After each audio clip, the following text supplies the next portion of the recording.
On the cold, desolate glass beach in California, a place where the Pacific waters have found a strange harmony with the time-worn shards of glass, a writer seeking solitude arrives on a chilly winter night. The sharp wind whistling between the rocks and remnants of a once vibrant civilization seems to whisper ancient secrets, promises of stories buried in the dark sands. John, a middle-aged man with a past scarred by irreparable losses and shattered dreams, stepped out of his rental car. His footsteps sank into the sand, accompanied by the crunch of glass fragments beneath his boots, a constant reminder that beauty and pain walk hand in hand. He had come here to escape, to write, but he would soon discover that one cannot outrun oneself. The cabin, rented for a month, lay just ahead, its dark windows watching him like the eyes of a sleeping creature.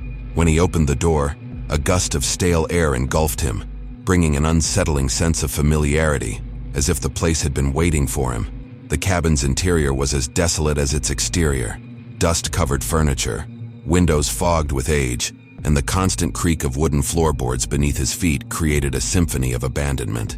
John approached the fireplace, and after a few minutes struggling with damp matches, managed to ignite a trembling fire that dimly lit the space around him. Shadows danced on the walls like restless specters, echoing the ghosts of his own mind. While unpacking, John found an old notebook he didn't remember bringing. The leather cover was cracked and worn, as if it had been handled by countless hands over the years. He flipped through the pages, finding disturbing sketches and scribbles, visions of horrors he had never consciously imagined. A chill ran down his spine as he realized that the drawings depicted the very cabin where he was staying, including the view of the empty beach. Trying to shake off the discomfort, John opened his laptop and began to write. The words flowed with unsettling ease, as if an external force was guiding his hand.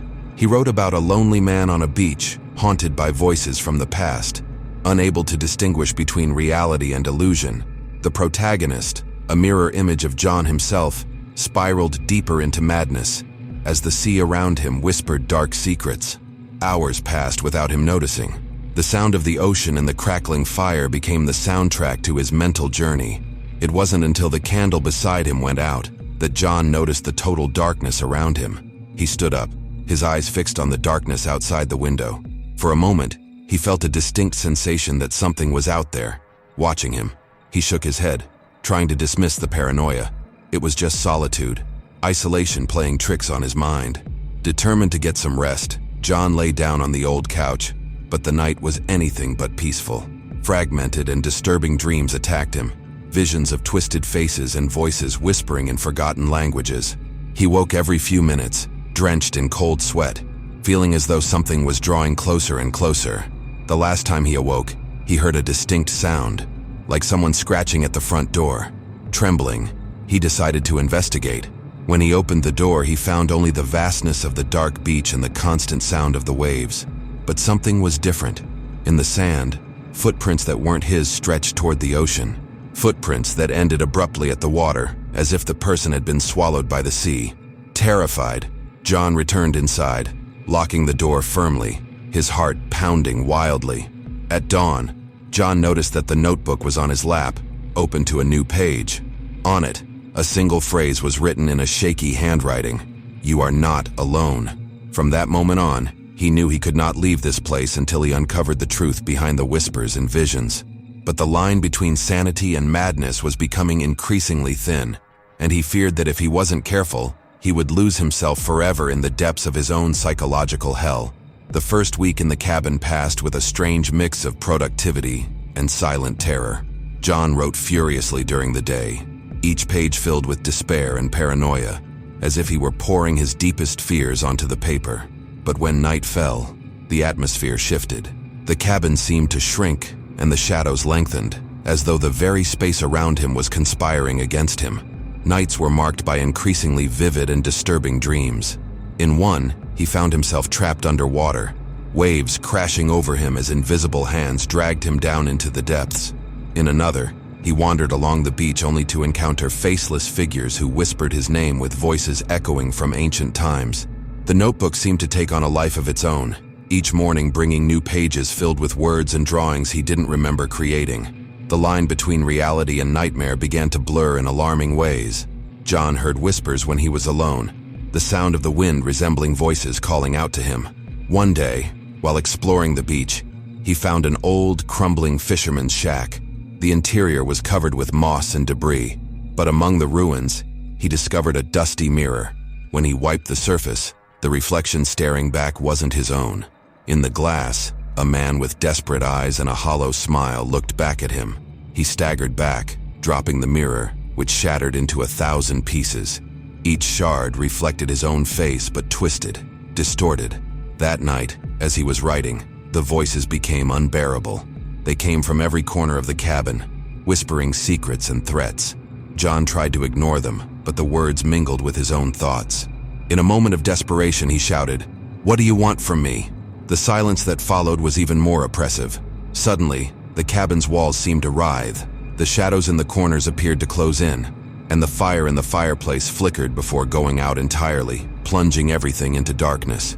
John grabbed a flashlight, the beam trembling in his hand. He heard heavy footsteps outside, but no one was there. The notebook was in his lap again, open to a new page. Drawn on it was the image of a door he didn't recognize. He felt an irresistible urge to find it. He walked through the cabin until he came across a door in the farthest corner, one he had never noticed before. The handle was cold to the touch. When he opened it, he found a staircase leading down to a dark basement. The smell of dampness and decay was nauseating. Each step creaked beneath his weight, echoing into the darkness. In the basement, he found a series of wooden figures depicting scenes of torture and suffering. In the center stood an altar with unlit candles and a dust-covered journal. Opening it, John saw that the first pages told the story of a fisherman who, decades ago, had lost his family to the sea and had surrendered himself to despair. The rest of the journal was blank, except for the last page, where a message was written: "The sea takes what is its own." John looked around, and for a moment, the wooden figures seemed to move. Terrified, he ran back to the surface, locking the door behind him. His heavy breathing and racing heart were the only sounds in the cabin now. At dawn, John noticed that the notebook had a new entry, a single phrase written in red ink: "He will come for you." The psychological horror was beginning to consume not only his nights but his days as well. John knew that to preserve his sanity, he had to uncover more about the fisherman and the secrets buried in the sands of Glass Beach. But each step toward the truth brought him closer to the brink of madness. As the nights passed, John found less and less refuge in his writing. The voices in the cabin became constant companions, whispering in his mind, echoing his deepest insecurities. The disturbing images continued to appear in his dreams and in the notebook. It was as if someone, or something, was trying to guide him toward a terrible revelation. On a stormy afternoon, while desperately searching for answers in the fisherman's journal, John found a passage that chilled him to the bone. The fisherman mentioned a ritual, a way to appease the souls of those lost at sea. Both intrigued and terrified, John decided to follow the clues left in the aged words. He needed answers, even if it meant risking his own sanity. That night, armed with a flashlight and the old journal, John went down to the beach, where the waves crashed furiously against the rocks. The storm grew stronger, each lightning strike briefly illuminating the desolate landscape, revealing dancing shadows. He followed the journal's instructions, drawing strange symbols in the sand with a piece of wood. The wind howled, and the waves seemed to whisper his name. When he completed the ritual, a deathly silence fell over the beach. The waves paused momentarily, and the air felt charged with electricity. John sensed a presence behind him, an invisible entity bearing the weight of centuries of despair and anguish. He turned slowly, the flashlight shaking in his hand. No one was there, but the feeling of being watched had never been so intense. Back in the cabin, John was exhausted. He fell into a heavy sleep, but the dreams were worse than ever. He saw himself walking along the ocean floor, surrounded by ethereal, pale figures with empty eyes. The voices whispered incessantly, telling tales of loss and regret. In a moment of clarity, John realized these figures were the souls of the drowned, trapped in an endless cycle of torment. When he awoke, the notebook was beside him, with new entries. He read, horrified, a detailed description of his own dreams, written as if someone had been watching inside his mind. The final words on the page were a veiled threat. "You belong to us now." Reality was unraveling around him. John began seeing things during the day, shadowy figures in the corners of his eyes that vanished when he turned to look. Reflections in the mirror were distorted, showing a face that wasn't his. The voices grew louder, more insistent. He could no longer distinguish between dream and reality. Desperate, he returned to the cabin's basement, where the carved horrors seemed more alive than ever. The fisherman's journal was still there, but now the blank pages were filled with new text, written in a language he couldn't understand. On the altar, a new symbol had appeared, drawn in fresh blood. Compelled by an irresistible force, John followed the instructions that seemed engraved in his mind. He lit the candles on the altar and began reciting the words from the journal. The cabin seemed to close in around him, the shadows growing denser. At the peak of the ritual, the candles all went out at once, plunging everything into total darkness.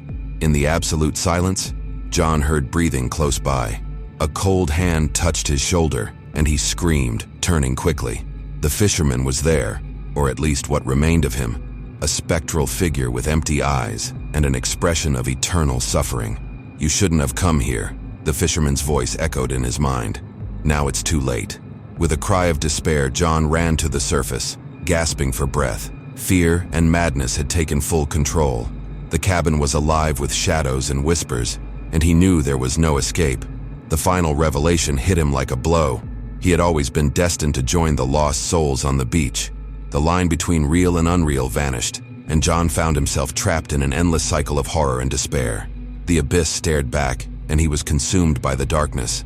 The days that followed were a blur of despair and isolation. John was physically present in the cabin, but his mind was trapped in an endless cycle of terror and paranoia. His nights were haunted by increasingly intense nightmares, and his days were filled with constant unease. The voices never left him in peace, and he began to lose track of time. The whispers were always there, echoing off the walls, carried by the wind, even within the crashing of the waves. John could no longer distinguish reality from the visions that plagued him. He found himself wandering along the beach, following footsteps that vanished into the surf. At times he thought he saw figures watching him from afar, but when he approached, they disappeared like smoke in the wind. The cabin was becoming a prison, a place where time had no meaning and every corner reeked of some unseen evil. Determined to escape this nightmare, John packed his things and tried to leave the cabin. Yet each time he tried, something stopped him. His car wouldn't start. The road seemed to stretch infinitely, and the sensation of being watched became unbearable. The beach would not let him go. It was as though he were ensnared in a carefully laid trap, with nature itself conspiring to keep him there. In one final desperate attempt, John resolved to confront the horrors that plagued him. He returned to the basement, where the carved horrors seemed more lifelike than ever. At the center of the altar, he found a ritualistic knife, gleaming in the candlelight. Without thinking, he took the knife and began to cut into his own arm, trying to sever whatever bond tied him to the beach. But the pain was overwhelming and he collapsed onto the floor, unconscious. When he awoke, he found himself back on the sofa, his arm wrapped in strips of cloth. The voices were louder now, more insistent, and he felt more lost than ever. John realized there was no way out. The weight of despair was crushing, and reality seemed to disintegrate around him. In the days that followed, John wandered the beach like a ghost, his eyes glazed, his mind fractured. The dreams no longer confined themselves to the night. Now visions invaded his waking moments, transforming the beach into a mosaic of psychological horrors. The ghostly footprints in the sand grew more frequent, and he could feel the presence of the lost souls around him, watching his every move with unseen eyes. One day, while exploring the beach, he stumbled upon a hidden cave among the rocks. The entrance was narrow and dark, but John was drawn inside, as if some invisible force were guiding him. Inside, he found a series of cave paintings that told the story of the fisherman and the rituals he performed in a futile attempt to appease the sea's spirits. The images were vivid and disturbing, depicting scenes of sacrifice and anguish that sent chills down John's spine. At the center of the cave stood a carved stone figure of the fisherman, holding a lantern. Its eyes seemed to follow John, and for a moment he felt an intense coldness, as if the statue were alive. John knew he had to finish what had begun. He returned to the cabin and opened the fisherman's journal once again. The pages were now filled with detailed instructions for a final ritual, one that might, perhaps, set the trapped souls free, along with himself. The next night, John prepared for the ritual with precision, following each instruction to the letter. The storm outside raged, and the waves seemed to echo the cries of the lost souls.